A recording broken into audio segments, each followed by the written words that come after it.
નિષ્કુળાનંદ સ્વામી આપણને બહુ સરસ મજાની આપણને કથા સમજાવે છે. આ જીવ છે એ પોતે આ સંસારમાં કહેતા આ લોકમાં આવ્યા પછી શું કરે છે, હકીકતમાં એને શું કરવાની જરૂર છે એ સ્વામી બહુ સરસ મજાને સમજાય કે મનુષ્યના દેહ ભગવાન આપ્યો છે, ત્યાર પછી એને શું કરવું જોઈએ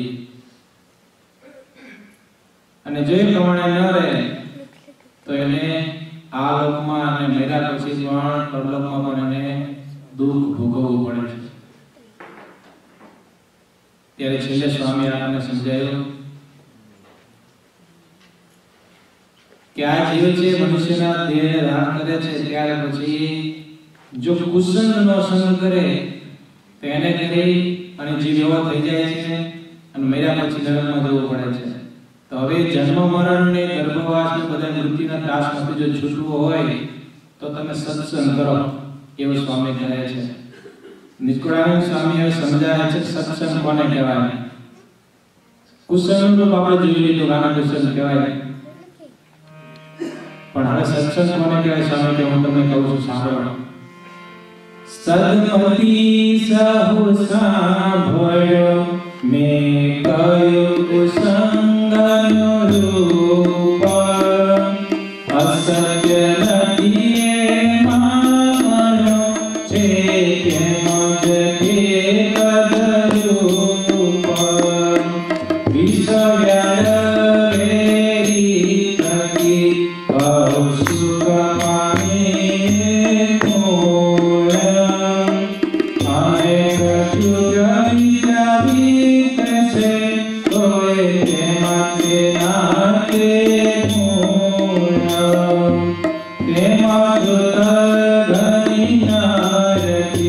પાણી પામે દુઃખ અપાર, તેનો આશ્ચર્ય નહીં કશું નિશ્ચય જાણો નિરાધાર.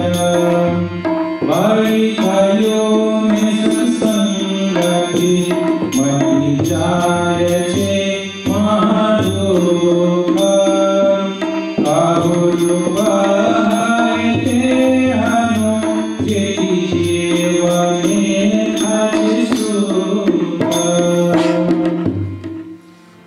સ્વામી કહે છે જે સદબુદ્ધિ હોય, જેને સારા વિચાર આવતા હોય, જેની બુદ્ધિ સારી હોય, જેને કંઈક શાસ્ત્રમાં શ્રદ્ધા હોય, વિશ્વાસ હોય, એવા જે માણસ હોય એમને હું તમને સંભળાવું છું, તમે સાંભળો.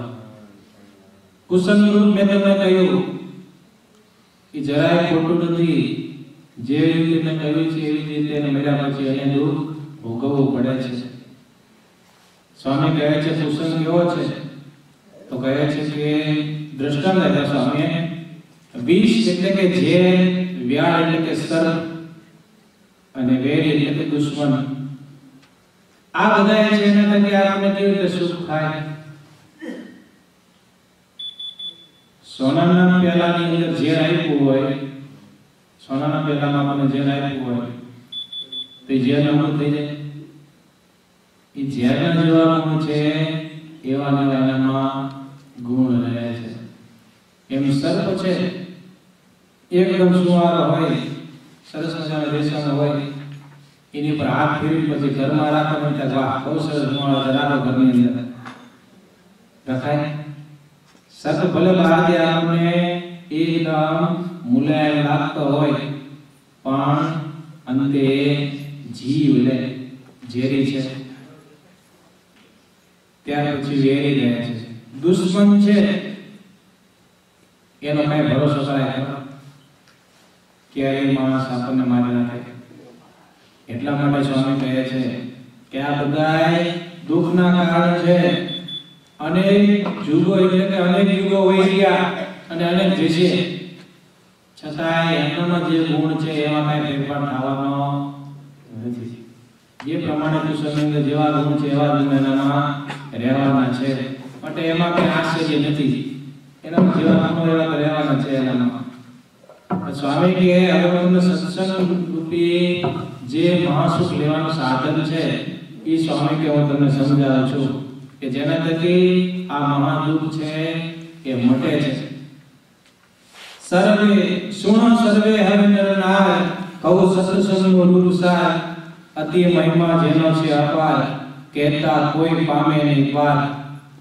સત્સંગનો મહિમા સ્વામી કે હું હવે તમને સમજાવું છું, સાંભળો. શેષ મહેશ ને સરસ્વતી ગુણ ગાય જેના ગણપતિ. શેષ નારાયણ, શિવજી, સરસ્વતી, ગણપતિ આદિ દેવતાઓ જે કાયમ જેના ગુણ ગાય છે, વળી શ્રી હરિ શ્રી મુખે કરી ગાય સંતના જસ શ્રી હરિ. શોધી જોતા સંતની સમાન, નથી ત્રિલોકી વસ્તુ નિદાન. જેના સ્વ મુખે શ્રી હરિ પોતે જ વખાણ કરે છે એવા સંત સમાન આ ત્રિલોકીની અંદર કોઈ એવું વસ્તુ નથી. શોધતા કે મળતું નથી કે સંતોને સમાન, સંતોને તોલે આ ત્રણેય લોકની અંદર સંતને સમાન કોઈ પણ વસ્તુ આવી શકે એવા સંત મહાન છે. નિષ્કળાનંદ સ્વામી સંતોના લક્ષણ કહેતા જાય છે, મહિમા કહેતા જાય છે. આમાંથી બે રીતે આપણને જાણવા મળે.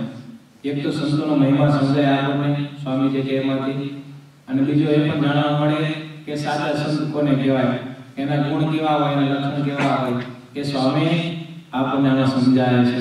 કહે છે સંત કેવા છે? કલ્પતરુ કામ ધેન જેહ, શુદ્ધ પારસ ચિંતામણી તેહ, નવનિધિ સિદ્ધિ સર્વે મળી, એહ આદિ સમૃદ્ધિ સગડી. શોધી જોતાય સર્વને સાર, સુખ અલ્પ ને દુઃખ અપાર, તે તો સમતોલ નાવે, જેના જસ નિગમ વિધિ ગાય. સંતોનો મહિમા કહેતા સ્વામી કહે છે કેવો મહિમા છે. જે આપણે કહીએ છીએ ને અષ્ટ સિદ્ધિ, નવનિધિ,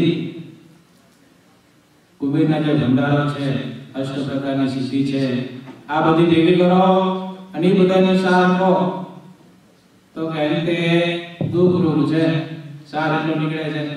જેની પાસે રાજી સંપત્તિ હોય એ સુખી જ હોય, એને મનમાં શાંતિ જ હોય એવું કઈ નક્કી નથી. એ પણ દુઃખનું કારણ છે. પણ સ્વામી કે આ બધું તમે અષ્ટ સિદ્ધિ નવનિધિ જે આ લોકોનું તમે જે સુખ કહેતા હોય એ બધું તમે સુખ ભેગું કરો છતાં પણ સંતની જોડે આવતું નથી એમ નિગમ કહે છે. નિગમ એટલે શાસ્ત્ર, અગમ એટલે વેદ, નિગમ એટલે શાસ્ત્ર. આપણે અગમ નિગમ કહીએ છીએ ને, અગમ એટલે વેદ, નિગમ એટલે શાસ્ત્ર.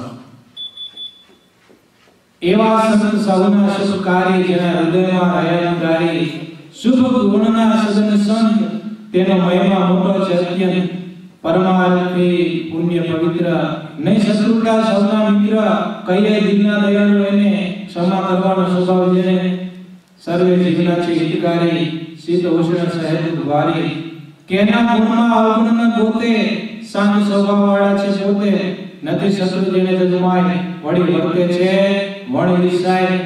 સ્વામી પોતે કહે છે કે સદન એટલે ઘર, શુભ ગુણોનું જે ઘર છે એવા સંત મોટા છે, પરમાર્થી છે, પુણ્ય છે, પવિત્ર છે, બધા જેના મિત્ર છે, જેના કોઈ શત્રુ નથી અને દિલના દયાળુ છે, ક્ષમા કરવાનો જેનો સ્વભાવ છે, સર્વ જીવના હિત કરનારા છે, ઠંડી અને ગરમી ઉષ્ણ એટલે કે તાપ અને ઠંડી એને સહન કરનારા છે, શાંત સ્વભાવવાળા છે, બીજામાંથી હંમેશા ગુણનું ગ્રહણ કરવાવાળા છે, કોઈ દિવસ કોઈનામાં અવગુણ ક્યારે લેતા નથી, જોતા નથી એવા સ્વભાવવાળા છે.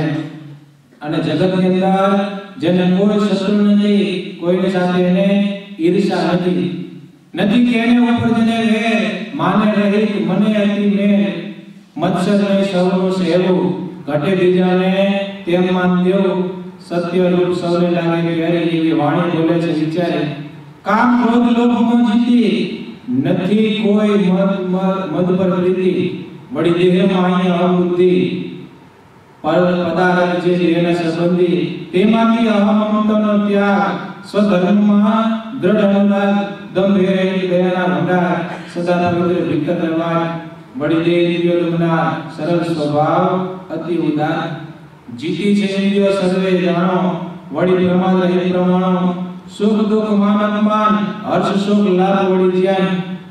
સ્વામી પોતે કહે છે કોઈની સાથે જેને વેર નથી, જેને માનની જરા પણ ઈચ્છા નથી, મત્સર નથી કોઈ સાથે અને જે બીજાને માન દેવું ઘટે એમ પોતે બીજાને માન આપે છે અને સાચી વાણી છે અને બીજાને સુખરૂપ થાય, બીજાને અનુકૂળ આવે એ સરસ મજાની મીઠી બોલી છે, મીઠી વાણી છે. આ જગતની અંદર જો બાજુનો ઝઘડાનો કારણ હોય તો વાણી છે. જો મીઠી વાણી હોય તો તમે સામેવાળા માણસનો પ્રેમ જીતી શકો છો અને જો તમારી કચોડ વાણી હોય તો સામેવાળાને ખાવી પણ પડે. તમારી વાણી હોય તો તમારે માર ખાવો પડે. બહુ સરસ મજાની સંત દ્રષ્ટાંત આપે છે. એક બાપ દીકરાને બાજવા નથી, ઝઘડો થયો, પછી બે એકાબીજાને સમાધાન થયું ને પછી કોર્ટે જઈ ગઈ અને ત્યાં ગયા બાપા મારા ટેબલ ખાના બાજુ ઊભા રાખે ને લાકડાનો કઠોળનો ઊભા રાખ્યા. જજે પૂછ્યું, જજને તરત તૈયાર. જજને એમ કહ્યું એક બાપ દીકરાનો ઝઘડો છે જો કુટુંબમાં એમ ઘર મેળ પતી જાય તો સારું, લાંબુ નથી ગયું. એટલે જજે વળી બાપાને પૂછ્યું કે ભાઈ તમે બે બાપ દીકરા છો, આમ તમે બાજુ સારું ન કહેવાય, તમે શાંતિથી સમાધાન કરી લો તો સારું. બહુ કીધું ત્યારે એ છોકરાના બાપા કે આમ તો કઈ વાંધો નથી પણ સમાધાન થાય લાગતું નથી કારણ કે છોકરો આંગળિયા છે, છોકરો આંગળિયા છે. આંગળિયા કીધું એટલે જજને ખબર પડી નહીં આંગળિયા કોને કહેવાય. એટલે જજે પૂછ્યું કે આંગળિયા એટલે શું? અરે વાળાની કોજી વાળી અને એને પોતાની ગામની ભાષા ગાવા દીધી. જજને સમજે આંગળીયા સેજા બાબા ગરમ થઈ ગયા કે આંગળીયાની ખબર નથી. લો આપડો તમને આંગળીયા કોને કહેવાય? એ કે તારો બાપ મરે, તારી માં રાંડે, ઈ મારું ઘર માંડે અને તને હારે લઈને આવે ને આંગળીયા કહેવાય. અને જજનો ઉમેદી ગયો, નિર્દોષ છૂટી જવાનો હતો પણ 6 વર્ષે સજા ફટકારી દીધી. જજને આવો આંગળી અંજામ દીધો દુનિયા એ દુખી ગયો, કારણ એની કડવી વાણી. એટલા માટે મીઠી વાણી વાપરી એ પણ એક સદગુણ છે. આ સંતોના ગુણની અંદર વર્ણન કરતા કીધું છે કે જેની સત્ય વાણી છે અને બીજાને પ્રિય લાગે એવી વાણી છે. સત્ય વાણી તો છે જ, સત્ય તો બોલવું જ જોઈએ, પણ સત્યની સાથે સાથે હિતમ પ્રિયા, સત્યમ પ્રિયા હિતમ પ્રિયા, સાચું બોલો પણ સામેવાળાને પ્રિય લાગે એવું બોલો. અથવા તેમ લાગે કે એવું નથી તો ન પ્રિયા, ન બોલો સૌથી શ્રેષ્ઠ છે. આપણને એમ લાગે કે સામેવાળાને ખોટું લાગે એવું છે, તમે જાણતા હોય પણ છતાં એ જો હિત ન હોય તો એને કહેવું નહીં. કોઈને કહેવું હોય કે કેવું પડે લાગતું હોય તો બાજુમાં એકલા હોય ત્યારે એને કહી દેવું. બધા જે એવું કહેવું નહીં કે જેને કરી એને ખોટું લાગે કે એને દુઃખ થાય. એટલા માટે આ સંતના ગુણની અંદર વર્ણન કરતા કહે છે કે સત્યરૂપ સૌને લાગી ફેરી એવી વાણી બોલે છે વિચાર કરી અને પછી બોલે છે. તમે જોજો મોટા મહાપુરુષો હોય બને ત્યાં સુધી બોલે નહીં, અને બોલે એ જાણી જોઈ વિચારી પછી એ બોલે છે. ત્યાર પછી સ્વામી કહે છે કે કામ ક્રોધ લોભ મોહ જીતી નથી કોઈ મદ પર પ્રીતિ, વળી દેહ માયા બુદ્ધિ પદાર્થ જે દેહના સંબંધી. એટલે કે કામ ક્રોધ લોભ મોહ આ બધાને જેને જીતેલા છે, જીતીને વશ કરેલા છે, અને કોઈ જગ્યાએ મદ મત્સર કે એને પ્રીતિ નથી, એને ગર્વ નથી, એને અહંકાર નથી કે મારામાં આવા ગુણ છે, હું આવા માન છું, અને દેહમાં ક્યાંય અવબુદ્ધિ નથી, અને દેહના સંબંધીમાં ક્યાંય એને હેત નથી, અહમ ને મમતાનો ત્યાગ કરેલો છે, અને સ્વધર્મની અંદર જેને અનુરાગ છે, એટલે કે જેને પ્રીત છે, હેત છે, ધર્મ પાળવા એને સારા લાગે છે, દંભે રહિત છે, દયાનો ભંડાર છે, અને સદા પવિત્ર છે, સદા પવિત્ર ભીતર અને બહાર, અંદરથી પણ પવિત્ર છે અને બહારથી પણ પોતે પવિત્ર છે. વળી દેહ ઇન્દ્રિયો તમનાર, સરળ સ્વભાવ અતિ ઉદાર, જીતી છે ઇન્દ્રિયો સર્વે જાણો, વળી પ્રમાદ રહી છે, અને બધી જ ઇન્દ્રિયો જેને જીતી અને વશ કરેલી છે, ઇન્દ્રિયોને દમન કરે છે, દેહનું દમન કરે છે, અને સરળ સ્વભાવવાળા છે, ઉદાર સ્વભાવ જેનો છે, એવા સંત જે છે એના ગુણ ભગવાન ગણપતિ, શેષનારાયણ, સરસ્વતી સદાય ગાયા કરે છે. સુખ દુઃખ માન અપમાન હર્ષ શોક લાભ નુકસાન આ બધાથી પર વર્તે છે. કહે છે કે કેણે કરી પરાભવ પામી, ધીરજતામાં ન આવે ખામી. ગમે તેવું દુઃખ આવી પડે છતાં પણ પોતે પોતાની ધીરજતાનો ત્યાગ કરેલા નથી. કર્મ ઇન્દ્રિયોનું ચંચળપણું ટાળ્યું છે, જ્ઞાન ઇન્દ્રિયો તણું કે છે ઇન્દ્રિયો, કર્મ ઇન્દ્રિયો એ કર્મ ઇન્દ્રિયો એટલે કે હાથ પગ આદિ જે ઇન્દ્રિયો બધી કહીએ એ કર્મ ઇન્દ્રિયોનું જે ચંચળપણું છે એ પોતાને જ્ઞાન રૂપી જે ઇન્દ્રિયો છે, 5 જ્ઞાન ઇન્દ્રિયો કહેવાય છે, એને કરી અને એને ચંચળપણું ટાળ્યું છે. નિજ ધર્મ અનુસાર આવે તેને કરીને દેની પાવે, તે વિના આદિ પદાર્થ ન સંગ્રહ જાણીએ નરત. એટલે કે પોતાને જીવન જેટલી વસ્તુ હોય એટલી પોતે રાખે છે, વધારે વસ્તુ પોતે સંગ્રહ કરતા નથી. વળી બીજાને બોધ કરવા અતિ ચતુર અજ્ઞાન હરવા, માને પોતાને આત્મારૂપ તેમાં નિષ્ઠા આપી છે અનુપ. યથા યોગ્ય જીવની ઉપર કરે ઉપકાર રૂપે, કોઈ પ્રકારનો ભય નથી દંડા કોઈના દંડી, અપેક્ષા પદાર્થ કોઈની નથી, ઈચ્છા સુખ જોઈની, દ્વિતીય વસને રહી, સદા વર્તે છે સદા સહી, અતિ ઉદાર સ્વભાવે યુક્ત, તપ કરવા નિષ્ઠા એવા મુક્ત. ન કરે કોઈ પ્રકારનો પાપ ત્યાગે વાત ગ્રામ્ય કથા પંચ વિષયની આસક્તિ કરી આસ્તિક મધ્યવાળા છે વળી સત્યાસત્યના વિવેક યુક્તે મધ્ય માંસાદી કેદીને ધૂપતે સતશાસ્ત્ર સુના વ્યસન દ્રઢ વન દાયા જેને મન ચાડી ચોરી કેદી ન કરે હેરો મણો પર હરુ પર હરે છાની વાત કોઈ ત્રીજો હોય બીજા આગળ ન કરે સોય જીતી ઇન્દ્રિયને જીતો આહાર એવા સંત સદાય ઉદાર સંતોના એક પછી એક લક્ષણ બતાવતા સ્વામી પોતે કહે છે કે પોતે ચતુર છે અજ્ઞાનને હરવામાં અને યથાયોગ્ય જે જીવ ઉપર જેવી એને દયા કરી શકે છે એવી પોતે દયા કરે છે એનો પર ઉપકાર કરે છે અને કોઈ પ્રકારનો એને ભય નથી આ સંસારની અંદર કોઈનાથી પોતે ડરતા નથી કોઈ પદાર્થની જેની ઈચ્છા નથી અપેક્ષા નથી અને દીવતા આદિ વ્યસન એટલે કે જુગાર આદિ જે વ્યસન જે કહેવાય છે એ બધાથી રહિત છે દૂર છે અને ઉદાર સ્વભાવ છે તપ કરવામાં જેને પોતે ઈચ્છા વાળા છે નિષ્ઠા વાળા છે એવા કોઈ પ્રકારનો પાપ કરતા નથી અને ગામ્ય વાર્તા કોઈને ગમતી નથી પંચ વિષયમાં આસક્તિ નથી આસ્તિક મધ્યવાળા છે સત્ય અસત્ય એ વિવેક પોતે જાણે છે કે આ સાચું છે આ ખોટું છે મધ્યમાં સાધિક બધા જે વ્યસનો કહેવાય છે ન ખાવાની વસ્તુ જે કહેવાય છે અખાદ્ય પદાર્થ કહેવાય છે એ પોતે કોઈ દિવસ ખાતા નથી સત્શાસ્ત્ર સુનવામાં પોતે વ્યસન વાળા છે ટેવ વાળા છે જેને સારા શાસ્ત્રો વાંચવાને સાંભળવાનો જેને ઈચ્છા કર્યા કરે છે મને એવા અને દ્રઢ ધારે છે પોતે ચાડી ચોરી ચુગલી કોઈ પોતે કરતા નથી હેરો પણ એટલે કે જાસૂસી પણ કોઈનો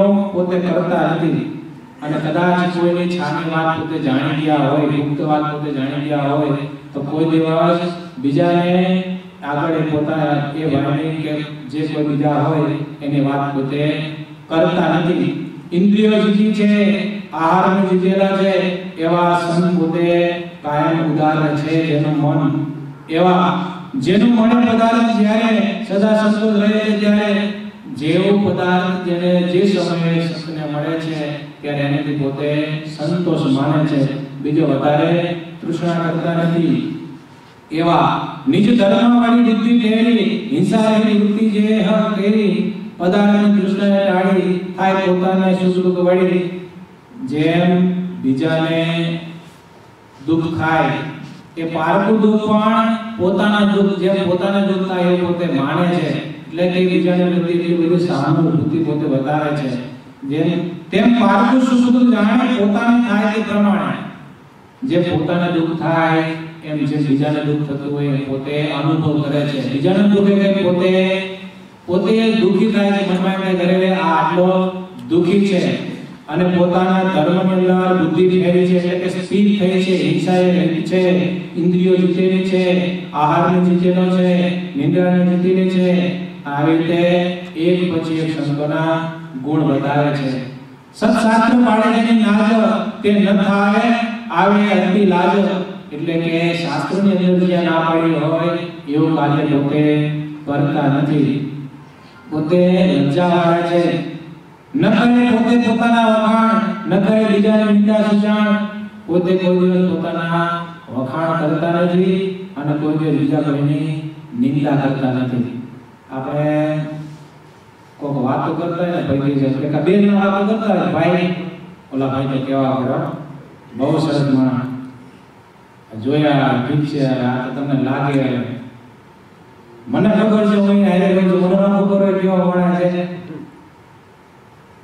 પણ તમે ભલે ગમે તે લાગતો પણ મને તો સારો લાગે છે એ તો ખાલી બહારથી તમને દેખાય અમે ભેગા રહેતા તમને ન ખબર પડે ગમે તે તમે પકડવા જાવ તો છટકબારી ગોતી જ લઈ હાથમાં આવે કરી દેવાય અને પાછા હું ગમે તે વાત કરે તો હું કે એ બે જણા વાતો કરતા વાતો કરી અડધી કલાક સુધી જણા ખોદ જ કરે કાયમ કરે પાછા કે આપણે નિંદા કરવાની ટેવ નહીં આ તો આપણે તો સાચું હોય કેવું છે અડધી કલાક હું અહીંયા ભાગવત નથી બેઠો ઓલા ભાઈને બીજા હાવ નથી ગયા અમુક નાખે આ મીડિયા પોતે નાખે વાતો કરે કોઈ હાંડવી ન હોય એને ખબર ન હોય એવા નવા પોતે એવા બધા નવા દાખલા ઊભા કરે. એટલા માટે કહે છે કે બીજા કોઈ દિવસ જોઈને નિંદા કરવી આ સંતનું લક્ષણ છે. અને કોઈ દિવસ પોતાના વખાણ ન કરવા. શાસ્ત્રમાં લખ્યું છે કે જે પોતે પોતાના વખાણ કરે છે એના જે અમુક પુણ્ય કરેલા હોય છે પણ બધા પુણ્ય નાશ પામે છે. દાન કરેલા હોય, તપ કરેલો હોય એ બધું એનો નાશ પામે છે. એટલા માટે કહે છે કે પોતે પોતાના વખાણ કરતા નથી, બીજા કોઈની નિંદા પણ કરતા નથી. સત્ય શાસ્ત્રે કયા નિષ્કામ બ્રહ્મચર્ય વ્રત ધારી નામ અષ્ટ પ્રકારે પાડે છે જતા જાણી લ્યો એ યમ નિયમ જુગત છે જન જેણે જીતા છે સર્વે આસન પ્રાણવાયુને જીત્યો છે જેણે પ્રીત હરિમાય શ્રી હરિમાય છે જેણે શ્રી હરિના ચરણ કમળ તેનો દ્રઢ આશ્રય અચળ શ્રી કૃષ્ણની ભક્તિ પરાયણ સદા રહે છે દિવસ ભયન. અષ્ટ પ્રકારનું જે બ્રહ્મચર્ય વ્રત કરેલું છે એ ધારણ પોતે રહેલા છે. શાસ્ત્રોમાં જે નિષ્ઠાવાદી ધર્મો બતાવ્યા છે એ ધર્મ પ્રમાણે પોતે રહે છે.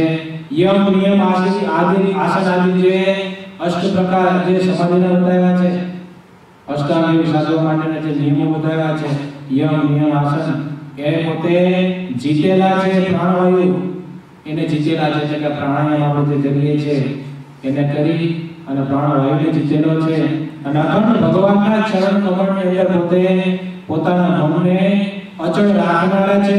ભગવાનની ભક્તિ પરાયણ છે, સદા રહે છે દિવસ અને રહે એટલે કે રાત્રિ દિવસ ભગવાનના આશ્રયમાં ભગવાનના ચરણ કમળની પોતાના મનને રાખીને પોતે રહે છે. કરે કૃષ્ણ અર્થે ક્રિયા સર્વ તજી માન મોટાને ગર્વ શ્રી કૃષ્ણ અવતાર ચરિત્ર હર કે સોય શ્રવણે પવિત્ર અવતાર ચરિત્રનું ગાન કરે કીર્તન તે વિધાન કૃષ્ણ મૂર્તિનો કરે છે ધ્યાન તે પરાયણ જે તેનું દાન હરિ ભક્તિ વિના કોઈ કાળ નથી ખોતા એવા છે દયાળ નિત્ય નારાયણને ભજે છે અન્ય વાસના સર્વે તજે છે. એવા લક્ષણ યુક્ત જે સંત સત્પુરુષ કહેવાય મહંત એ આદિ સ્વરૂપ જે હોય સાચા સંતમય તે એવા સદગુણ જે સંપન્ન તેને કરીને સાચા સંત જન એવા સાચા સંત હોય જ્યાં હોય પ્રગટ શ્રી હરિ જ્યાં. સંતોના લક્ષણ બતાવેલા કીધું કે અખંડ જે ભગવાન પરાયણ પોતે રહે છે. ભગવાન શ્રી કૃષ્ણ એમના જે અવતારો છે એમાં ચરિત્રોને સતત પોતે સાંભળનારા છે, એમાં પ્રીતિ રાખનારા છે, ભાવથી પોતે સાંભળે છે. હરખે સુને શ્રવણે કીર્તન ભગવાનના જે કથા છે કીર્તન છે પોતે ભાવથી પોતે સાંભળે છે, ફક્ત સાંભળવા ખાતર નહીં. આ તો બીજા કે સાંભળવું પડે, બીજા કે બેટા છે એટલે બેવું પડે એમ નહીં, પણ ભાવથી પોતે હરખથી પોતે એ ભગવાનની કથા એને શ્રવણ કરે છે, એને સાંભળે છે, એને વાંચન કરે છે અને અખંડ ભગવાન પરાયણ પોતે રહે છે. ભગવાનની ભક્તિ વિના એક ક્ષણ પણ પોતે ખોટો વ્યર્થ જવા દેતા નથી. અને એવા જે સંત છે જે કે અન્ય વાસના જેને કાઢેલી છે એવા સંત જ્યાં રહે છે ત્યાં પ્રગટ ભગવાન અખંડ રહે છે. એવા સંત સાચા હોય ત્યાં હોય પ્રગટ શ્રી હરિ જ્યાં. બે અરસપરસ છે કે જ્યાં શ્રી હરિ પ્રગટ પ્રમાણ મહારાજ પોતે જ્યાં વિરાજમાન હોય ત્યાં આવા સંતો હાજર હોય છે. અને જ્યાં આવા સંતો સંત લક્ષણો બતાવ્યા છે એવા લક્ષણ યુક્ત જે સંત હોય છે ત્યાં પ્રગટ ભગવાન શ્રી હરિ હાજર છે. શ્રી હરિ હોય હરિ શ્રી હરિ હોય ત્યાં હરિજન સત્સંગની રીત પાવન કાં તો મળે હરિ હરિતન કાં તો મળે તેના મળ્યા જન. સત્સંગ એ ઉભય કહીએ તે વિના કલ્યાણ લઈએ કઈ રીતે સત્સંગ ગણી જતા જાતિ નથી ભણી એટલે તો વર્ણવી કે છે. અરસપરસ સ્વામી પોતે ઉભય એટલે કે બે પ્રકારે અરસપરસ કીધું છે કે જ્યાં કલ્યાણ કેવી રીતે થાય, સત્સંગ કેવી રીતે થાય એની રીત અહીંયા સામે આપણને બતાવી છે કે કાં ભગવાનને મળે તો સત્સંગ થાય, કલ્યાણ થાય, અને કાં તો ભગવાનને મળેલા જે સંત છે એને મળે એના સમય જાય તો એને સત્સંગ થાય, એનો કલ્યાણ થાય. આવી રીતે બતાવી સ્વામી કે જેવું છે એવું તો કહી શકાય એવું છે. એ સત્સંગનો જેવો છે એવો મહિમા કહી શકાય છે એવું છે નહીં. કારણ કે ગુણત્તાના સાહેબ પણ પોતે વાતોમાં કહે છે કે સત્સંગનો જેવો છે એવો મહિમા જો કહીએ તો આજે ગાંડો થઈ જાય અને કાકા સ્વામી કે ઝાડા થઈ જાય. ઝાડા થઈ જાય એટલે કે અપચો રહીને પછી અહીં જેવો છે ભગવાનનો મહિમા કે તો આ જીવ છે આ દેહની અંદર ન રહે. સ્વામી કે તરત દેહની નાડી જોઈ પોતે ભગવાનની પાસે ધામમાં જતો રહે. એવો સત્સંગનો મહિમા છે. એટલે સ્વામી અહીંયા પોતે નિષ્કામ સાહેબ પોતે કહે છે કે જેવો છે એવો મહિમા મારાથી કહી શકાય એવું નથી. સંત સદા નિર્ભય નિશ્ચિંત જેને પ્રગટ પ્રભુ સુપ્રીત સાક્ષાત હરિના સુખમય રહ્યા અચળ પર્વત પ્રાય. સંત પોતે નિર્ભય છે, નિશ્ચિત છે અને પ્રગટ ભગવાનમાં હેતવાળા છે. સાક્ષાત શ્રી હરિના સુખમય પોતે રહ્યા છે. કેવા? અચળ પર્વત પ્રાય. એટલે કે જેમ પર્વત અચળ છે, નિશ્ચળ છે, કોઈનો લગાવ્યો ડગતો નથી, એવા પોતે સંત ભગવાનની અંદર આખું પોતાના મનને આ રીતે પર્વતની જેમ પોતે અચળ રહેલા છે. એટલે કે પોતાનું મન ભગવાનની અંદર અખંડ આવી રીતે રાખે છે. હરિ અમલમાં હરે ફરે કોઈ જીવના કલ્યાણ કરે, કોટી જીવના કલ્યાણ કરે. કૃષ્ણ ચરણમાં માન્યચી બીજે રહી નહીં જેની પ્રીત. શ્યામ સુખમાં રહ્યા સદાય સમાય જેને મગન રહી ઘણો મનમાય. અનુભવે અમલમાં બોલે જાણે પિંડ બ્રહ્માંડ કૃતોલે. કે છે શ્રી હરિ અમલમાં એટલે કે ભગવાનની આજ્ઞા પ્રમાણે પોતે હરે છે, ભરે છે અને કરોડો જીવોના કલ્યાણ કરે છે. ભગવાનના ચરણમાં જે ચીજ ચોંટેલું છે બીજે ક્યાંય એને વિધિ નથી. શ્યામ સુખમાં જેનું સુખ પોતે માની રહ્યા છે એમાં જ પોતાના જીવને રાખી મૂકેલો છે. એટલે કે એમાં જ અનુમાન પોતે રહે છે. અને અનુભવે અમલમાં બોલે એટલે કે પોતે જે ભગવાનનું સુખ જે પોતે અનુભવે છે એ સુખની વાત કરે છે. અને એને અંદર પોતે એવા પોતે નિર્ભય બન્યા છે કે આ બ્રહ્માંડ અને આ જે પિંડ એટલે કે આ શરીરના બ્રહ્માંડનું જે સુખ છે એ બધાને તૃણતુલ્ય એટલે કે તણકલા તુલ્ય જાણે છે. આ કીર્તિ લઈ અને બ્રહ્માંડ સુધી પ્રકૃતિ પુરુષ સુધી જે સુખ છે એ બધું તૃણતુલ્ય માને છે. સુખ સંસારી જે કહેવાય તેને સ્વપ્ને પણ નચાય. નર નિર્જનના સુખ જે છે ઈશ અજના સુખને નહીં છે. સંસારમાં જે સુખ કહેવાય છે એ સુખને સ્વપ્નમાં પણ પોતે ઈચ્છતા નથી. નર એટલે કે મનુષ્ય, નિર્જનના સુખ, નિર્જન એટલે દેવતાઓના સુખ, ઈશ એટલે ભગવાન વિષ્ણુ અને અજ એટલે બ્રહ્માજી દેવોના સુખને પણ ઈચ્છતા નથી. એક રાધિકાપતિ શ્રી કૃષ્ણ તેને પામીને રહ્યા છે કૃષ્ણ એટલે કે પ્રસન્ન પોતે રહે છે. એક ભગવાનને પતિ જાણી રાધિકાપતિ શ્રી કૃષ્ણ ભગવાન એ પોતે એક ભગવાનના શરણે રહી અને એમાં જ પોતે હનુમાન રહી બીજે ક્યાંય પ્રીતિ નથી રાખનારા એવા સંત સુખિયા છે સરે એટલે કે સર્વથી શ્રેષ્ઠ. એવા સંત સુખિયા છે સરે મળે જેને તેના કાજ કરે. એટલે કે આ બધા લક્ષણ યુક્ત જે સંત છે જે સર્વથી શ્રેષ્ઠ છે એવા સંત જેને મળે છે એનું કામ કરે છે.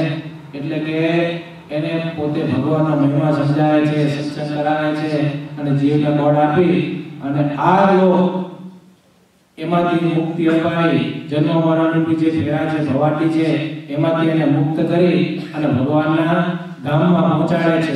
એ સત્સંગ સુનો ભાઈ એ હોય જુગો જુગની માય એ મળે કેડે જંત્રાસ પાછો આવે ને ગર્ભવાસ. મળે એવો સમાગમ જ્યારે જીવ નિર્ભય થાય છે ત્યારે સુખી થવા સંત સમાગમ નિશ્ચય કહે છે એમ નિગમ. સ્વામી પોતે આમાં કહે છે કે એવા સંત જેને મળે તો એને જન્મ મરણ ગર્ભવાસનું જે દુઃખ છે એ ટળે છે, જીવ નિર્ભય થાય છે. સુખી થવા માટે સંત સમાગમ કરો એવો નિગમ એટલે કે શાસ્ત્રો કહે છે. એવા હોય સાચા જ્યાં સંત ત્યાં હોય પોતે ભગવંત. દેહ વિજ્ઞાન ન હોય એવી રીત સર્વે લોક થકી જે પુનિત સ્વામી પોતે કહે છે કે આવા સંત જ્યાં હોય છે ત્યાં પ્રગટ ભગવાન ખુદ વિરાજમાન છે અને જ્યાં ભગવાનને સંતાન ન હોય ત્યાં એવી રીત હોય નહીં પણ જ્યાં આવા સંત હોય છે ત્યાં ભગવાન હોય છે અને જ્યાં ભગવાનના સંત હોય છે ત્યાં જે રીત હોય છે કાંઈ અલૌકિક હોય છે એ રીત જ એટલે કે એની વાત જ કાંઈક જુદી છે એટલા માટે સ્વામી આગળ કહે છે આ સંતોના લક્ષણ બતાવ્યા કે આવા જે સંતો છે એને તમે સમાગમ કરો એવા સંતોનો સમાગમ કરશો તો ચોક્કસ તમે આ ભવાડી જે બતાવેલી છે યમપુરીનો યુગ બતાવ્યો ચાર ખાણ બતાવી લખ 84 ના ફેરા જે બતાવ્યા એમાંથી તમે મુક્ત થશો સ્વામી આગળ કહે છે એમ સમજી સમાગમ કરીએ તો જન્મ મરણથી તરીએ માટે માથે જમનો માર આવે સર્વે દુઃખનો તે પાર એ હરિનાથી ઉપાય તેને જન્મ મરણ દુઃખ જાય સાર માની વાત એ છે સાર એ તો કહી તે કાઢી કરી વાર કહે નિષ્કુળાનંદ મસત્ય કહી સત્સંગની નિયત સુખિતા જીવને ધામ એ હરિના નથી વિશ્રામ એ હરિના નથી વિશ્રામ એ હરિના નથી વિશ્રામ સ્વામી કહે છે કે આવા સંત જે છે એ સંતનો સમજીને સમાગમ કરો નહીતર પછી અહીંયા આવે જાણતા હોય કે સાધુ મોટા છે સારા છે આવી પાછા સ્વામી પૂછે કે સ્વામી કેમ કરો આમ ધંધો કર્યો તો કેમ થાય સ્વામી કે હારું કરજો ખાલી પૂછવા ખાતર પૂછે આ ખાલી પૂછી જાય પછી કરવાનું તો પોતાના ધૈર્ય કરવાનું હોય ખાલી પૂછવા ખાતર આવી કે સ્વામી આમ કીધું તો સંતો નાથના પ્રમાણે પૂછવા આવે હારું ભાઈ તો કરો એ કરે ધંધા પડી જાય ને તો ફરી પાછો બીજો ધંધો આવે પછી પાછા કે હું થયું આ સ્વામી કીધું ના ધંધો ચાલુ કર્યો ખોટ ગઈ એટલે ભાઈ અમે કીધું તું ધંધો ચાલુ કરે આ તો તું પૂછવા આવ્યો તો કે કીધું એટલે અમે કીધું તને ભાઈ આ ધંધો કરો એને કીધું તમે આ ધંધો કેવી કરો તમે ત્યાં લઈને આવ્યા સંતો ના પાડે એમ કે આ ધંધો કરી મારવા દે તમારી ઈચ્છા છે તમે આવ્યા છો પૂછવા માટે કે કહેવાનો ભાવ એ છે કે સંતો ને માન માને મોટા નામે પણ સમજીને સમાગમ ન કરે એટલે કે આવી બેસે બધી વાતો આપણે બધી વાત કરે પણ રહેવાનું તો પોતાના જે મન આવે એમ જ એને કે સમાગમ ન કહેવાય સંઘને પ્રસંગ બી જુદી વાત છે સંઘને પ્રસંગ બી જુદી વાત છે સંતોનો સમાગમ કરો સંતોનો પ્રસંગ કરો એ બી અલગ છે કેવી રીતે સંઘ કોને કહેવાય તો સંઘ એવો છે કે મીઠું અને પાણી એ બેને ભેગા કરો ને એને સંઘ કહેવાય પણ દૂધને પાણી ભેગા કરો એને પ્રસંગ કહેવાય એવી રીતે તમે સંતો પાસે કાયમ આવતા હોય બેસતા હોય સાંભળતા હોય કથા વાર્તા બધું કરતા હોય એ કેમ કરતા હોય પણ જો સંતો કાંઈક ગરમ કરે કાંઈક બેફા જેવા વેણ કે તો તરત એનાથી જીવ છૂટો પડી જાય જેમ પાણી મીઠું બી ભેગા કર્યા હોય પણ તપેલી જો ગરમ કરો એટલે તાપ આપો તો પાણી બધું ઉડી જાય મીઠું પડ્યું રહે એમ સંતો થોડોક તમને કાંઈ બે પાંચ કરવા વેણ કે તમારા હિંમત જ હોય પણ છતાંય જો બધા વચ્ચે કાંઈક કીધું હોય કે ભાઈ આમ ને આમ કરો તો તરત એની ચોટલી ફીતો થઈ જાય અને જેવો ભાવ હોય એમાંથી પછી ધીરે ધીરે ઓછો થવા માંડે કેવો ઓલા ગામડાને તમને ખબર હોય ઓલા કલાની કે મંત્રી હોય ને એને બદલી થાય વારાફરતી તે આવ્યા હોય અને એ વખતે ખેડૂતને કામ કરાવે એટલે ખેડૂત શું કરે એના ખેતરને સરસ મજાની મગફળી થઈ હોય લીલા ચણા હોય એ બધું લાવી એને ખવડાવે શું કામ એનું કામ થાય હવે એક દિવસ એક જગ્યાએ આવી રીતે તલાટી કોકને વાડીએ ગયેલા, ઓલો પોતે ખેડૂત, એટલે મગફળી પોતે આવી શેકી અને ફોલી ખવડાવ્યા. અને એ વખતે એક માણસ આવ્યો અને કાગળિયું લીધું તલાટી મંત્રીને, અને મંત્રી સાહેબ એ વખતે જો બેઠા બાજુ રાખ્યું. પછી ઓલા ભાઈ જે મગફળી ફોલતો હતો ને ખેડૂત પૂછ્યું, સાહેબ શું છે? કઈ નહીં કે બદલીનો કાગળ છે એને દીધો ને ઓલા જે ફોલા દાણા મોટા મૂકી દીધું. સમજાણો? સંગ અને પ્રસંગની વાત છે. શેર ગરમ કરે, કામ થોડું થાય, કામ પૂરું થઈ ગયું એટલે છૂટા. સાધુ ભાઈ આવે પણ જ્યાં સુધી એનું કામ હોય એનું કામ પૂરું થઈ જાય પછી સ્વામી જય સ્વામિનારાયણ. આને સંગ કહેવાય. પ્રસંગ કોને કહેવાય? કે દૂધ અને પાણી બેની મિત્રતા. એને જેમ ગરમ કરતા જાઓ એમ ઘાટું થતું જાય, બે એક થતા જાય, છૂટાણા પડે, ભેગા.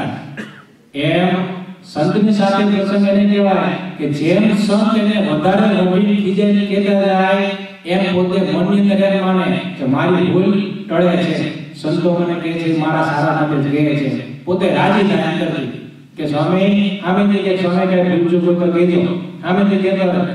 અને ગમે તે વડીલ કહે તો જેમ ઘરની અંદર બાપ દીકરા નીકળીને કાજલ બોલન થાય છતાં પોતે એક જ હોય છે, એવી રીતે સંતની પાસે આવે તો સંત ક્યારેક આવી રીતે ખીજે કે છતાં પણ ક્યારે એને ખોટું ન લાગે, માઠું ન લગાડે. આને કહેવાય પ્રસંગ.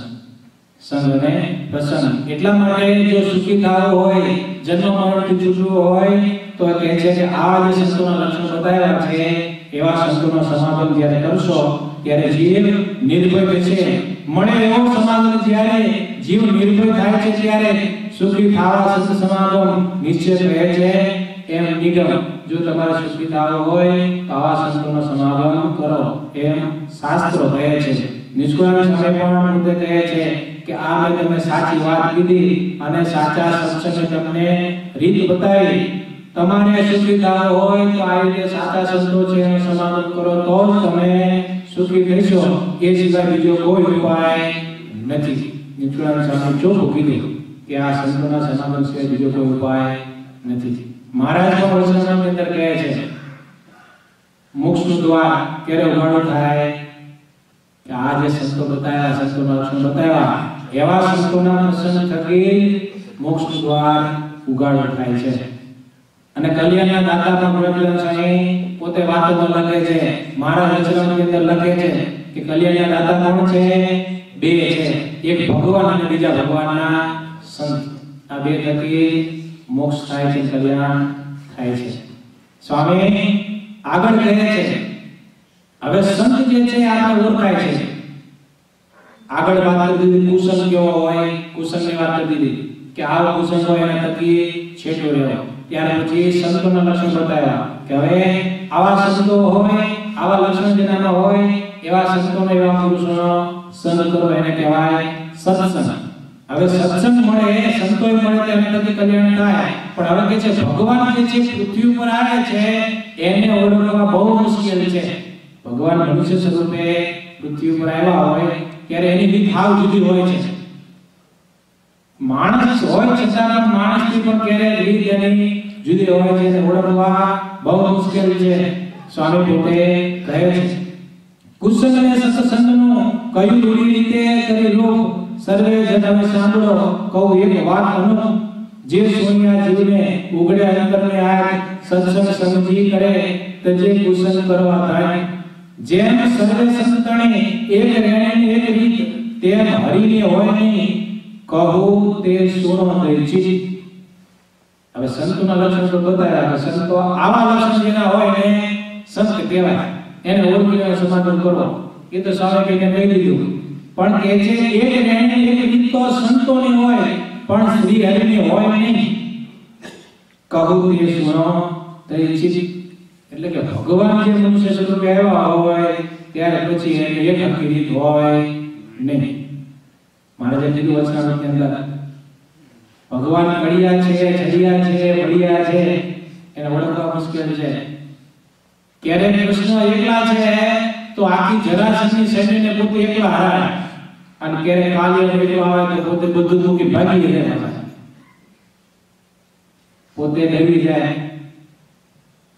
વચનામૃતની અંદર તમે જો મહારાજ પોતે કેવા સમર્થ છે. પોતે અમદાવાદના વચનામૃતની અંદર કીધું મહારાજે પોતે કીધું કે મારો ચરણનો જે અંગૂઠો છે એ છે દબાવો તો અનંત બ્રહ્માંડ જે છે પૃથ્વી જે બધી ડોલવા માંડે. આવી ભગવાનમાં સામર્થ્ય છે. એ ભગવાન પોતે કરિયાણા આવ્યા, મીણબાઈ આવ્યા, આવી કે છે એ મીણબાઈને હંતાડો, અમને સંતાન દો. કેમ? અમને ઓલું લશ્કર પકડવા માટે આવ્યા છે, બાપો દીવાન પકડવા આવ્યા છે. આવું હસારુલ્લામાં જાઓ. ક્યાં હંતાય છે? તો કે આજે તમારો ડામીચિયો જે છે ને, ડામીચિયો ખબર પડે? ડામીચિયો આ ગામની ભાષાનો શબ્દ છે. ગામડાની અંદર ઓલા લાકડાની જે અંદર પાટ હોય ને એવા 4 પાયાના સરળ ઉપર બનાવેલા હોય અને એની ઉપર ગોદડાના ગાડલા મૂકે, ગાડલા અને ગોદડા મૂકે, એને ડામીચિયો કહેવાય. તે મહારાજ પોતે ત્યાં આવ્યા અને આઈ મીણબાઈને કીધું મહારાજ કે મને આ પકડવા મને બીક લાગે છે. એટલે મહારાજ નીચે સંતાયા. તે મહારાજ ડામીચિયો નીચે સંતાઈ ગઈ. બીજા બધા દેનો આવ્યા, બધા ગાડ ઉભા થઈ ગયા કે અમે ઉભા છીએ આડા. અને એ વખતે ઈ મીણબાઈ જોવે અંદર જ્યાં જોવા જાય તો મહારાજ શું કરે? ડામીચિયો ઊંચો કરી આમ આગળ પાછા. મહારાજ હકાણા છે પાછા અહીંયા ઊંચા ડામીચિયો ઊંચો કરી પાછા આગળ પાછા જાય. મહારાજને પછી મીણબાઈ કીધું મહારાજ તમે ચરિત્ર કરશો મને તો કાંઈ વાંધો નથી, પણ આ નવી જે બધી બહેનો આવી છે એનો નીચે ચૂકી છે, એના જીતો ખરાબ છે. પછી મહારાજ પછી મહારાજ માટે ત્યાં કોઠો બનાવ્યો. મીણબાઈ આજે કરિયાણામાં આજ પણ છે પ્રસાદીનો કોઠો જે હાલમાં પણ છે. કે જે તમને ખ્યાલ હોય તો પહેલા જમાનાની અંદર જ્યારે રાજાઓ કે બીજા કોઈ દુશ્મનો આવી અને ચડાઈ કરતા ત્યારે જે નગર હોય ફક્ત ગઢ બનાવવામાં આવતો, દીવાલ મૂકી હોય અને એની અંદર પોતે ગમે તેવા પોતે યુદ્ધ કરે બહારથી તો અંદર આવી અને કાંઈ નુકસાન થાય નહીં. એવી રીતે મહારાજ પોતે એક બાજુ પોતે આવીને સૂર્યપણની વાતો કરે અને એક બાજુ આવીને ડરપોકની જે મહારાજ પોતે સંતાઈ જાય. તો ભગવાનના જે ચરિત્ર છે મનુષ્ય સ્વરૂપે જ્યારે આવ્યા હોય ત્યારે એને ઓળખવા બહુ મુશ્કેલ છે. વડતાલની અંદર વડતા મહારાજ પોતે સમય આવેલા ને સમય આવા ઓછો સમય એટલે સભા થતી હતી. તો સભાની અંદર મહારાજે થોડી વાર કહી ત્યાર પછી મહારાજ ચરિત્ર કહ્યું, મનુષ્ય ચરિત્ર કહ્યું. મહારાજે પોતાનો જે સુજવાલ હતો જેને આપણે ચોયણો હતો ને લેંગો, એની નાળી મહારાજે ખેંચી બાંધી દીધી. હીરની નાળી હોય કેવી ગાંઠ પડી જાય, હવે ગાંઠ મહારાજે તાણી બાંધી દીધી. અને પછી મહારાજ ઉભા થઈને ઘડીક સભાની બહાર જાય, ઘડીક પાછા ઘડીક જાય અને મહારાજ ઉદ્વેગની જેમ આમ ઉભા એક બોલા થઈ ગયા. ઘડીક આમ ઘડીક જાય એટલે પછી મહારાજને પૂછ્યું, દામોદર ભગત અમદાવાદના દામોદર ભગત પૂછ્યું, મહારાજ શું વાત છે, કેમ તમે ગભરાયેલા છો? તો મહારાજ કે મારા લઘુ શંકા કરવા જાવ છો તો નાડી છૂટતી નથી. મહારાજે ચરિત્ર કહ્યું, બોલો મહારાજ કે લઘુ શંકા કરવા જાવ તો નાડી છૂટતી નથી. અને મહારાજ પાસે ઉભા રડે. વિચાર કરો, એક બાજુ બધા સભામાં ઉભે જાય અને એક બાજુ આવે મહારાજ ચરિત્ર કરે. પણ દામોદર ભગતે કે મહારાજ ઉભા અને એ પોતે દાંતેથી નાડી છોડી પછી મહારાજ લઘુ શંકા કરીને આવ્યા. મહારાજ હસવા માંડ્યા. મહારાજ કે તમને કઈ સંશય ન થયો? મહારાજ તમે આ પ્રગટ પુરુષોત્તમ નારાયણ ગમે તેવા મનુષ્ય ચરિત્ર કરો પણ મને સંશય થાય. ભગવાન મનુષ્ય ચરિત્ર કરે ત્યારે એને ઓળખવા બહુ મુશ્કેલ છે, બહુ કઠિન છે.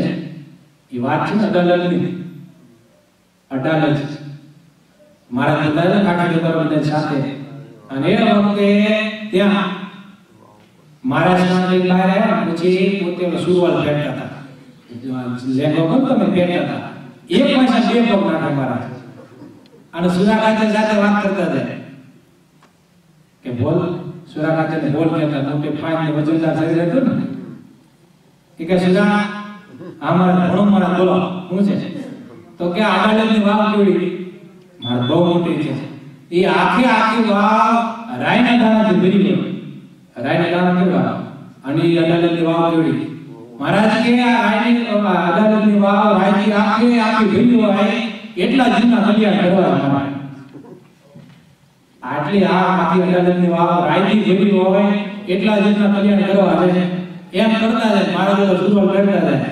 સુરા રાજા કે હું મારા રવાજી ટાટા ઢોકના હાકો તમે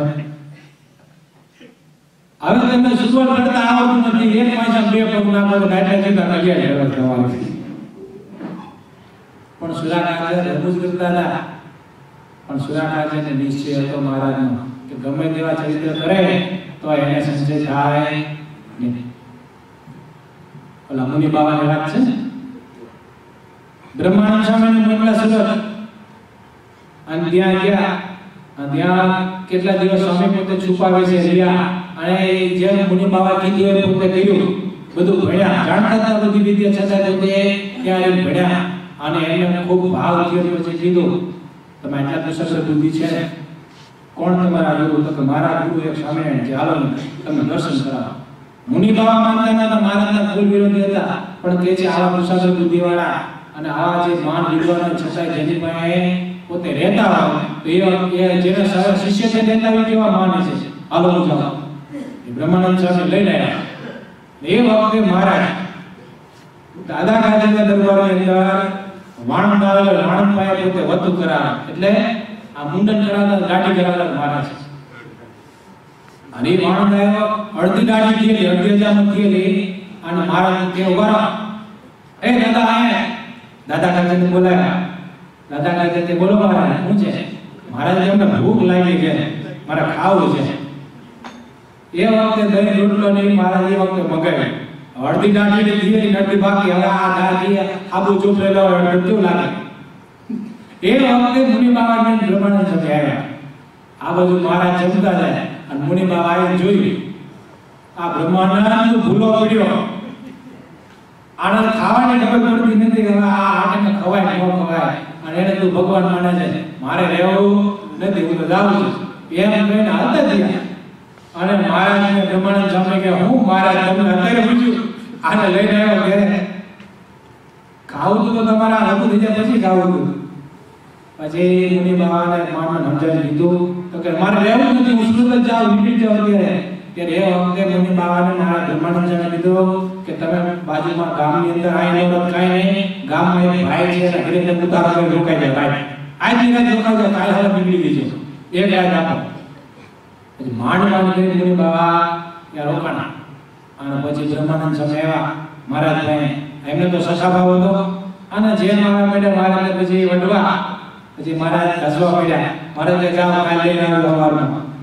અને પછી મુનિ બાબા બીજા દિવસે સવારે આવ્યા તો દાદા કાકાના દરબારમાં મહારાજ દૂધ હતા અને ત્યાં મોણ એકનો રૂનો ભરેલો મોટો તકિયો અને ત્યાં દૂધ જે બચ્ચો હોય દાદા દરબારની અંદર લીમડો છે ને ત્યાં ઢોલ્યો. ત્યાં ઉપર દાદા કાકાના જે ઓરડા ત્યાં ઉભેલા મહારાજ અને ત્યાં ઢોલ્યો. તે મહારાજે મોણ એકનો ભરેલો રૂનો જે ઢોલ્યો મૂછો છે તકિયો એ મુનિ બાબા લઈને બ્રહ્માનંદ સ્વામી જોવે, મુનિ બાબા જોવે એટલે મહારાજે એ જે તકિયો હતો એ તેટલી આંગળી ઉપર ગોળ ગોળ ફેરવી અને મહારાજે કર્યો ઘા તો જ્યાં લીમડો હતો ત્યાં ઢોલ્યો હતો એની ઉપર જે ગોઠવાઈ ગઈ. અને એ વખતે કૃષ્ણ રૂપે ભગવાનને દર્શન દીધા અને મુનિ બાબાને નિશ્ચય થયો.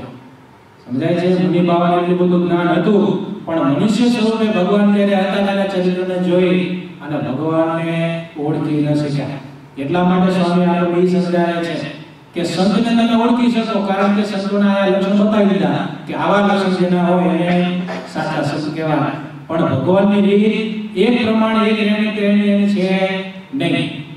ભગવાનને જ્યારે મન પડે ત્યારે ગમે તેવા ચરિત્ર પોતે કરે છે. કૃષ્ણ ભગવાન છે, રામ ભગવાન રૂપે આવ્યા તો એક પત્ની કરી, સીતાજી એક રાખ્યા. કૃષ્ણ ભગવાન તરીકે આવ્યા ત્યારે અનેક પત્નીઓ કરી અને પોતે ઘણા બધા એવા ચરિત્રો કર્યા કે શાસ્ત્રોમાં ન મળે આપણને. એટલે શાસ્ત્રોમાં તો ભગવાન જે ચરિત્ર કરે શાસ્ત્ર પ્રમાણે જ હોય પણ બહારના જે બુદ્ધિજીવી જે કહે છે એને માયનામાં આવે નહીં એવા ભગવાને અનેક ચરિત્રો કર્યા છે. તો સ્વામી આપણને એ સમજાવે છે કે જેમ સર્વે સંત તણી એક રેણીને એક રીત તેમ હરિની હોય નહીં કહું તે સુનો દૈક્ષિક જીવના કલ્યાણ કારણે ધરે જુજુવી જાતના તન જ્યાં જેવું કામ પડે ત્યાં તેવા થાય ભગવાન. સ્વામી કહે છે કે અનેક જીવોના કલ્યાણ કરવા માટે ભગવાન અનેક જાતના દેહ ધારણ કરી અને પૃથ્વી ઉપર આવે છે. જ્યાં જેવું જરૂર પડે ત્યાં તેવું સ્વરૂપ પોતે ધારણ કરે છે. ઓલા બ્રહ્માજીના ચારે વેદ હૈગ્રીવાસુદેવ ભાઈઓ એ વખતે ભગવાને હૈગ્રીવાસુનું પોતે સ્વરૂપ ધારણ કર્યું. ભગતે હૈગ્રીવ સ્વરૂપ ધારણ કર્યું, ઘોડા જેવું રૂપ ધારણ કર્યું અને ત્યાં અસુરને મારી અને ચાર વેદ પોતે પાછા લાવ્યા. હિરણ્યાક્ષ પોતે પૃથ્વીને લઈ ગયો સમુદ્રમાં, તો એ વખતે વરાહનું રૂપ ધારણ કર્યું, મોટા મોટા દાંત, ભૂંડનું રૂપ ભગવાન ધારણ કર્યું. ત્યાં એ અસુરનો સંહાર કરી અને પૃથ્વીને બહાર લાવ્યા. હવે હિરણ્યકશિપુ કેવું વચન બ્રહ્માજી પાસે લીધેલું કે દિવસે ન મરું, રાતે ન મરું, લાકડે ન મરું, સુકે ન મરું, લોખંડ એટલે કોઈ ધાતુથી ન મરું, લીલે નહીં, સુકે નહીં, કોઈ હથિયારથી નહીં, માણસથી ન મરું, દેવથી ન મરું, પશુથી ન મરું, રાત્રે ન મરું, દિવસે ન મરું, ઘરમાં ન મરું, બહાર ન મરું. આવા બધા એને વચન લીધેલા બ્રહ્માજી પાસે. તો એ પ્રહલાદની રક્ષા કરવા માટે ભગવાન કેવું સ્વરૂપ ધારણ કર્યું. એના મનમાં કોઈ સંકલ્પ નહીં કે ભગવાન વિષ્ણુ આવું સ્વરૂપ ધારણ કરીને આવશે. એ આવ્યા એ વખતે હિરણ્યકશિપુએ કીધું કે તમે આવું સ્વરૂપ ધારણ કર્યું, મેં મનમાં કોઈ દી વિચાર નતો કર્યો તમે આવા સ્વરૂપે આવશો. તો ભગવાનની જે રીત છે એ સંતની જેમ રીત શકી નથી. ભગવાનને જેવો મનમાં આવે, જેવો સમય હોય એવો સ્વરૂપ પોતે ધારણ કરે છે. સ્વામી કહે છે હવે સાંભળો, સૌ શું જાણે રે, કહો વાત શાસ્ત્ર પ્રમાણે રે, જેથી પ્રભુ પણ પીછાય રે, પ્રભુ પ્રગટમાં સંશય ને થાય રે, 10-24 આદિવત અનંતરે, હરે તન ઉદ્ધારવા સંકરે, મચ્છ કચ્છને વાળા નામ રે, ઋષિ વામન પરશુરામ રે, રામ કૃષ્ણ બુદ્ધને કલકી રે, એ આદિ જે તન અલોકી રે, મચ્છ કચ્છ વાલીમાં વિચરા રે, વરા ઋષિ વનમાં ફર્યા રે, વામન પરશુરામ કહો વર્ણી રે, રામ કૃષ્ણને અલૌકિક કરણી રે, બુદ્ધ શુદ્ધ બોધના દાતા રે, કલકી ભૂમિ હરણ ભાર રે, ક્રિયા એક એકને ન મળે રે, એમ લખ્યું પુરાણ છે ગળે રે, પણ કરવું જીવનનું કલ્યાણ રે, ધર્મ થાપી પાપી લેવા પ્રાણ રે, જુગ જુગ પ્રગટે પાપી રે, કરે અધર્મ ધર્મ થાપી રે, દ્વિજ રાજ વડે વેશ ધારી રે, જેને કયે વર્તે વર્ણચારી રે, એમાં આવી રહે છે ધર્મ રે, તે કરાવે સૌને કર્મ રે, સંત ભક્ત તપસ્વીને ત્યાગી રે, પીડે રંગ ઋષિને ભાગી રે, સત શાસ્ત્ર શ્રવણને સુને રે, ખોટા શાસ્ત્ર વાંચે બેસી ખૂણે રે, જેમાં મધ્ય માસ વ્યભિચાર રે, જાતિ વિકાળને અનાચાર રે, એવા શાસ્ત્ર સૌને સુન આવે રે, પાપીને તેની પ્રતીતિ આવે રે, પછી મનને ગમે વર્તે રે, બીએ નહીં અશુભ આચરતે રે, બાંધે મહાપ્રભુએ મંત્ર આવે રે, તેને ભાગે કુકર્મે પ્રવ્યાદ રે, તેને દીધી ન શકે દે આવે રે, આવે એને અર્થે તત્કાળ રે. ભગવાન પૃથ્વી પર ક્યારે આવે છે એ સ્વામીએ અહીં વર્ણન કર્યું છે. ભગવાન જુદા જુદા સ્વરૂપે આવે છે. કીધું કે ક્યારેક 10 અવતાર આપણે કહીએ છીએ, 24 અવતાર કહીએ છીએ, અનંત ભગવાનના અવતારો છે. મત્સ્ય કચ્છ વારા ઋષિ આદિ અનંત અવતારો છે. એમાં કહે છે કે મત્સ્ય કચ્છ વારીમાં એટલે કે જળની અંદર પોતે ભગવાને વિહાર કર્યો. વારાણસી જંગલમાં ફર્યા, વામને પરશુરામ પોતે વન્ય રૂપે રહ્યા, રામકૃષ્ણ આદિ જે ભગવાન હતા ધારણ કર્યા, રાજા રૂપે આવ્યા. એની કર્મ એટલે કે એના કર્મ છે, એને જે ક્રિયા છે, એની જે લીલા છે એ અલૌકિક છે, જુદી છે. બુદ્ધ ભગવાન બુદ્ધ સ્વરૂપે આવ્યા તો એમને શાસ્ત્રનું જ્ઞાન આપ્યું, બ્રહ્મ જ્ઞાન કરાવે છે, શુદ્ધ બોધનું દાતા છે. કલકી ભગવાન હવે થશે પૃથ્વી ઉપર શેના માટે? એટલે પાપીઓના હરવા માટે, ભૂમિ હરણ એટલે કે પાપ રૂપી ભારને ઓછો કરવા માટે. આ એટલે ભગવાન જુદા જુદા રૂપે આવે છે, જુદા જુદા કર્મ કરે છે. કોઈ એક સરખી ભગવાનની રીત નથી, ક્રિયા એકથી ન મળે એમ લખ્યું પુરાણ સગળે. બધા જ પુરાણોની અંદર ભગવાનની આવી જુદી જુદી ક્રિયાઓ લખેલી છે. ભગવાન પૃથ્વી ઉપર જ્યારે અનેક અસુરો કોઈને ક્યારેક રાજા રૂપે કે ક્યારેક દ્વિજ એટલે કે બ્રાહ્મણ રૂપે એટલે કે ગુરુ રૂપે કે ઋષિ રૂપે ક્યારેક આવ્યા હોય અને શાસ્ત્રમાં જે બતાવેલું છે કે આ ધર્મ કહેવાય, આ નિયમ કહેવાય, આ પ્રમાણે રહેવું જોઈએ, દાન પુણ્ય કરવા જોઈએ, આવા જે બતાવેલા જે શાસ્ત્રના અર્થ છે એને જ્યારે અધર્મીઓ અવળા અર્થ કરે છે ત્યારે ભગવાનથી સહન થતું નથી। જ્યારે દીન દુખિયા ગરીબ બ્રાહ્મણ હોય કે કોઈ સંતજન હોય એમાંને જ્યારે આવી રીતે અસુરો હેરાન કરે છે, દુઃખ દે છે, ત્યારે ભગવાન પોતે એમની રક્ષા કરવા માટે પૃથ્વી ઉપર તત્કાળ આવે છે અને કહે છે કે જેવા ભક્તોને જેવા સ્વરૂપનું જરૂર હોય એ વખતે ભગવાન એવું સ્વરૂપ ધારણ કરે છે। ધર્મ રક્ષા કરવાને કાજે રે જુગો જુગો પ્રગટે મહારાજ રે, તેમાં હરિજનના દુઃખ હરે રે, જેવું ઘટે તેવું તન ધરે રે। ભગવાન જે ભક્તને જેવું જરૂર હોય એ વખતે પ્રભુ પોતે એવું સ્વરૂપ પોતે ધારણ કરે છે। આગળની કથા જે છે એને અડધો ભાગ અત્યારે લીધો, બીજું 19મું જે કડવું છે આપણે અડધો લીધો। આવતી નેક્સ્ટ સભા છે એની અંદર આપણે આ 19મું અડધું બાકી છે અને 20મું કડવું છે એને પૂરું કરીને આપણે યમુન કથા છે એને પૂર્ણાહુતિ કરીશું।